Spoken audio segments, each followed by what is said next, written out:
ህወሓት ከህጋዊ ፓርቲነቱ ተሰርዟል ከሚለው ባሻገር ሌላኛው ወሳኙ መነጋገሪያ አጀንዳ ሆኖ የቀጠለው ከዚያስ የሚለው ጉዳይ ነው። አሁን ብዙዎችን እያነጋገረ ያለው ከህወሓት ህጋዊ ፓርቲነት መሰረዝ ባሻገር ቀጣዩ የትግራይ ፖለቲካ ምን መልክ ሊኖረው ይችላል የሚለው ጉዳይ ነው። በእርግጥም መጠየቅ ያለበት ወሳኝ ጥያቄ ነው።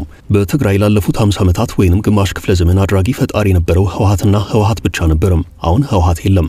ህጋዊ አካል ሆነ የመቀጠሉ ጉዳይ 100% አክትሟል በሚል ታሪኩ ተደምድሟል። እናም ከዚያ ስለሚለው ጥያቄ የሚሰሙት መልሶች አዎንታዊም አሉታዊም ናቸው። በአዎንታዊ መልኩ ከሚሰሙት መካከል አንደኛው የትግራይ ፖለቲካ ከጠርናፊው ህወሓት ተላቆ ይፍታታል፣ ብዙሃኑንም ያሳተፈ የፖለቲካ ምህዳር ይፈጠራል የሚለው ነው። በዚህም ተስፋ የሰነቁት አሁንም በትግራይ የሚንቀሳቀሱት የትግራይ ፖለቲካ ፓርቲዎች ናቸው። ላለፉት 2-3 አስርት ዓመታት ህወሓት የትግራይን ፖለቲካ በብቸኝነት ተቆጣጥሮ ቢቆይም በጊዜ ሂደት ሌሎች አዳዲስ ፓርቲዎች ተፈጥረዋል።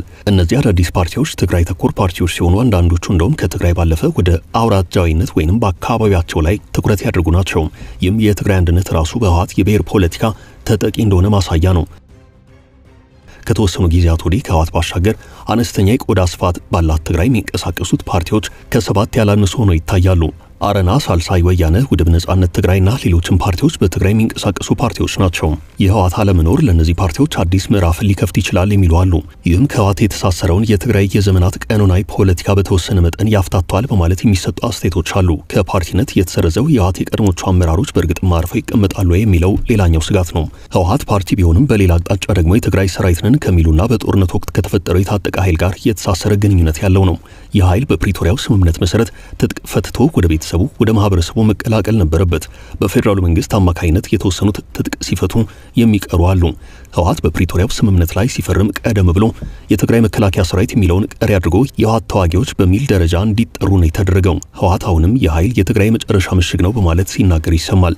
የኃይል በየካምፑ የነበረ ሲሆን በትግራይ የተፈጠረውን ውጥረትና ማህተም መነጣጠቅ ተከትሎ የነደብረጽዮን መሳሪያ ሆኖ ሲያገለግል ቆይቷል። ወርሃዊ ክፍያ ያለው በየወሩ ቢሊዮን ብሮችን በደሞዝ መልክ ያገኛል። በፕሪቶሪያው ስምምነት መሰረት ህወሓት ይህንን ኃይል ማንቀሳቀስ ማሰልጠንና ማደራጀት አይችልም። ነገር ግን ስለ ፕሪቶሪያው ስምምነት አለመከበር ብዙ አብዝተው ሲጮሁ የሚታዩት ነደብረጽዮን በዚሁ ቲዲኤፍ እያሉ በሚጠሩት ኃይል ዙሪያ ከስም አጠራር ጀምሮ እስከ ተግባራዊ እንቅስቃሴ ድረስ ሲታይ የነበረው አካሄድ አደገኛ የሚባል ነው። በዚህ ዙሪያ ይህንን የታጠቀ ኃይል ይመራሉ የሚባሉትም ጡረታ የወጡት ጄኔራሎች ከህወሓት ጋር ያላቸው ትስስር ጠበቅ ያለ ነው። ለዚያም ነው የህወሓት ከፓርቲነት መሰረዝ ሌላ አዲስ የፖለቲካ ውጥረት እንዲነሳ ምክንያት ይሆናል የሚባለው። አሁን ስጋቱ ከራሱ ከፓርቲነት ከተሰረዘው ህወሓትና ቲዲኤፍ ከተባለው ኃይል ጋር ብቻ ሳይሆን ነገሩ ከኤርትራ መንግስት ጋር የተያዘ ሆኗል። የህወሓትና ቲዲኤፍ የተባለው የታጠቀ ኃይል አመራሮች ከኤርትራ አመራሮች ጋር የውስጥ ለውስጥ ግንኙነት ጀምረዋል። ይህም የፌደራሉ መንግስት ጆሮ የደረሰ ጉዳይ ነው። ሌላው ቀርቶ ስለ ኤርትራ መንግስት ምንም አይነት በጎ አመለካከት የሌላት አሜሪካ ሳትቀር ህወሓት ከኤርትራ መንግስት ጋር ግንኙነት ፈጠረ የሚለውን በተመለከተ እንዴት የሚል ጥያቄ ጠየቀች ሲሆን ኢኮኖሚስት ሰሞኑን ባወጣው ዘገባም ይህን በስፋት አስነብቧል። እናም ነገሮች በዚህ መልኩ ሌላ ዓለም አቀፋዊ ገጽታም አላቸው። የፕሬዝዳንት ዶናልድ ትራምፕ አስተዳደር በህወሓት አመራሮችና የትግራይ መከላከያ ሰራዊት ወይንም ቲዲኤፍ በመባል የሚታወቀው የታጠቀ ኃይል ላይ ማዕቀብ ለመጣል ጉዳዩን እያጤኑት ነው ተብሏል። የትራምፕ አስተዳደር ቀልም ያውቅ አይደለም። የቀድሞው የባይደን አስተዳደር ከህወሓት ሰዎች ጋር የነበረው ግንኙነት ጥብቅ ነበርም። ትግራይን በተመለከተ መጨረሻ ላይ እስከተሰናበቱት ማይክ ሐመር ጀምሮ 3ቱ ልዩ መልእክተኞችን ሾሞ እንደነበር የሚታወስ ነው። ዶናልድ ትራምፕ ግን ጆሮ የለኝም ብለዋል። ያም ሆኖ የኤርትራ ጉዳይ ሲነሳ የትራምፕ አስተዳደር በህወሓት አመራሮች ላይ ጥያቄ አንስቷል። ነገሩን ከአሜሪካ ወደ ራሱ ህወሓት ስንመልሰው ከማዕከላዊ መንግስት እየተገፋ ነው ሲሉ የነበሩት የህወሓት አመራሮች አሁን ከናካቴው ፓርቲው የለም ሲባል የተላለፈውን ውሳኔ አሜን ብለው በጸጋ ይቀበላሉ ወይንስ በሌላ አይነት እርምጃ ወይንም መንፈራገጥ ይመጣሉ የሚለው ጉዳይ ያነጋገረ ነው። ከዚህ በኋላ የህወሓት ሰዎች የፖለቲካና ወታደራዊ መንፈራገጥ ሊያስከትል የሚችለው አደጋ በራሳቸው ላይ መሆኑ ጥርጥር የለውም። የትግራይ ህዝብ በህወሓት ሰዎች ወጥ የማይለወጥ የፖለቲካ አሰላለፍ የተሰላቸው ይመስላል። ይህ ብቻ ሳይሆን ጉዳዩ ከኤርትራ ጋር የተያዘ መሆኑ የአሜሪካንን ጸጉር አቁሟል። ለአሜሪካውያኑ ኤርትራ ማለት የአፍሪካ ቀንድ ሰሜን ኮሪያ ናት። የህወሓት አመራሮች ከነዚህ ሰዎች ጋር ተነካኩ ማለት በተለይ የአሜሪካ እርምጃና ፍረጃ የፈጠነ እንደሚሆን ጥርጥር የለውም።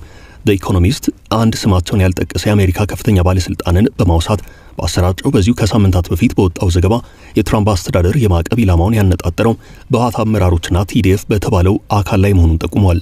ሁለቱ አካላት በትራምፕ አስተዳደር የክትትል እይታ ውስጥ ገብተዋል። በተለይ ደግሞ ከኤርትራ ጋር ፈጥረዋል የሚባለው ግንኙነት ከጀርባ ጣጣ ጎትቶ የሚያመጣ ስለመሆኑ እየተነገረ ነው። አሜሪካ በሁለቱ አካላት ላይ ማለትም በህወሓት አመራሮችና ቲዲኤፍ ላይ ማዕቀብ ለመጣል ያሰበችባቸው ምክንያቶች ያሉ መሆናቸው በዝርዝር ሰፍሯል።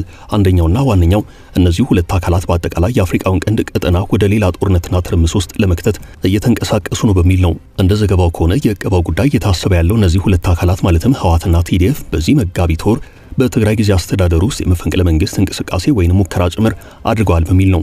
የአይነቱ የእነዚህ አካላት እንቅስቃሴ በትግራይ ብቻ ሳይሆን በአጠቃላይ በኢትዮጵያና ኤርትራ መካከል ጭምር ውጥረት ፈጥሯል ሲል ዘገባው አትቷል። ጠቅላይ ሚኒስትር አብይ አህመድ የባህር ኃይል ጦር ሰፈር ይፈልጋሉ፣ ነገር ግን በኢትዮጵያና ኤርትራ መካከል የሚነሳው ጦርነት ካለ ትግራይንም ጭምር ያካትታል ያለው ዘገባው የፓርቲው መሪ ደብረጽዮን ቢክዱም በህወሓት ውስጥ ጽንፍ የረገጠ የፖለቲካ አስተሳሰብ የሚያራምደው አካል ከኤርትራ ጋር በማበር የጠቅላይ ሚኒስትር አብይ አህመድ መንግስት የማስወገድ ጽኑ ፍላጎት ያለው መሆኑን ዘ ኢኮኖሚስት አስነብቧል። የቀደሙት ታሪኮች እንደሚያመላክቱት አሜሪካ ማዕቀቦችን የምትጥለው በሀገራት ላይ ብቻ ሳይሆን በግለሰቦችና በቡድኖች ላይ ነው። በዚህ ረገድ ሐማስ፣ ሄዝቦላ በጀነራል መሐመድ ሐምዳን ዳጋሎ የሚመራው የሱዳን ፈጥኖ ደራሽ ጦር የአሜሪካ ማዕቀብ ሰለባዎች ናቸው። ዕቀባውም ቡድኖቹ ምንም አይነት ዓለም አቀፍ የፋይናንስ ፍሰት እንዳይኖራቸው እስከ መከልከል የሚደርስ ነው። መሪዎቻቸው ላይ ጭምር የጉዞ ዕቀባ ይካተታል። ነገሩ ከከፋ ደግሞ እስከ አሸባሪነት ፍረጃ ሊዘልቅ ይችላል። ማዕቀብ ሲባል እስካሁን ባለው ሁኔታ አሜሪካ በህወሓትና ቲዲኤፍ ላይ ምን እንዳሰበች በግልጽ የታወቀ ነገር የለም። እርምጃዎች ሊኖሩ እንደሚችሉ ግን ፍንጮች ተገኝተዋል። እንደ መረጃው ከሆነ አንደኛው ህወሓትንና ቲዲኤፍን ለዚህ ማዕቀብ ቅርቃር ውስጥ የሚገቡበት ሁኔታ እንዲፈጠር ያደርገው ከኤርትራ ጋር ጀምረውታል የተባለው ግንኙነት ነው። ኤርትራን በተመለከተ አሜሪካ በየትኛውም ፕሬዚደንት ወይንም ፕሬዚደንታዊ አስተዳደር የሚቀየር አቋም የላትም። በጆርጅ ቡሽ፣ በኦባማ፣ በቀደመው ፕሬዚደንት አስተዳደር፣ በባይደንና በአሁኑ የትራምፕ አስተዳደር ኤርትራን በተመለከተ ያለው አቋም አንድና ተመሳሳይ ነው። አሁን ለአሜሪካ ማዕቀብ ሲታጭ የነበረው ህወሓት የለም። ያሉት ህወሓትን ሲመሩ የነበሩት ግለሰቦች ብቻ ናቸው። እነዚህ የቀድሞ የህወሓት አመራሮች በግል ወይንም በቡድን በማናቸው መልኩ ከኤርትራ መንግስት ጋር ግንኙነት ፈጥረዋል የሚለው የተረጋገጠ መረጃ ከወጣ እንደ ግለሰብ የማዕቀብ ሰለባ የማይሆኑበት ምንም ምክንያት የለም። የህወሓት የቀድሞቹ አመራሮች የፖለቲካ ቅርቃር እዚህ ድረስ የተወሳሰበ ነው። በአሜሪካ አስተዳደሮች ወይንም የፕሬዚደንቶች መለዋወጥ የሀገሪቱን የውጭ ፖሊሲ ጨምሮ በርካታ ነገሮች እንዲቀያየር የሚያደርግበት ሁኔታ ያለም።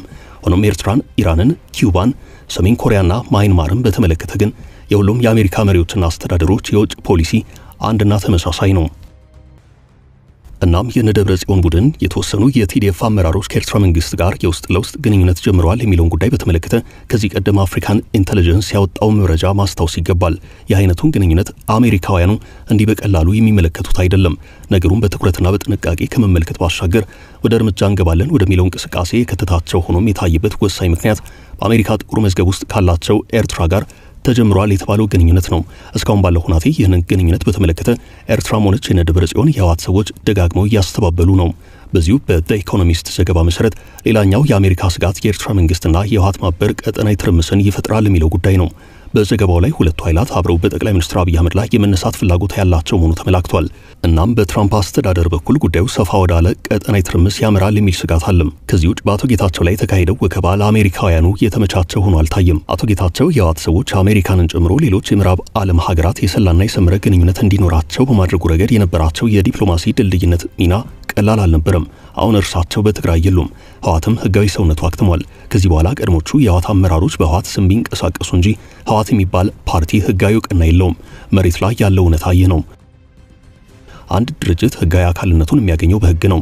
እንዲሁም ህጋዊ ሰውነቱንም የሚያጣው በህግ ነው። ድርጅቱ በህግ ህጋዊ ሰውነቱን ካጣ በኋላ በዚህ ህጋዊ ህልውናውን ባጣው ድርጅት ስም የሚንቀሳቀስ ሁሉ ህገ ወጥ ነው።